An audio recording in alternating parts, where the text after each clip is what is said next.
ვიმყოფებით ლანჩხუთის მუნიციპალიტეტში, სადაც რეგიონის რწმუნებულთან ერთად და ადგილობრივი თვითმმართველობის ორგანოს ხელმძღვანელობასთან ერთად დავათვალიერეთ რეგიონში მიმდინარე პროექტები, გავეცანით პროექტებს, რომელიც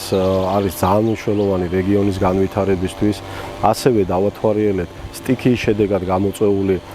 ზარალის სალიკვიდაციო სამუშაოები, რომელიც მიმდინარეობს აქტიურად რეგიონში, ინფრასტრუქტურული პროექტები მიმდინარეობს გეგმის მიხედვით. საქართველოს რეგიონული განვითარების მინისტრის მოადგილესთან ბატონ ზაზაკბიციანთან და ადგილობრივი თვითმმართველობის წარმომადგენლებთან ერთად გურიის სამივე მუნიციპალიტეტში მოვინახულეთ საქართველოს რეგიონებში განსახორციელებელი პროექტების ფონდის ფარგლებში დაფინანსებული პროექტების მიმდინარეობა, ასევე გავეცანით სტიქიის შედეგების სალიკვიდაციო ღონისძიებებს, პროექტები აქტიურ ფაზაშია, მშენებლობა დაგეგმილ ვადებში მიმდინარეობს.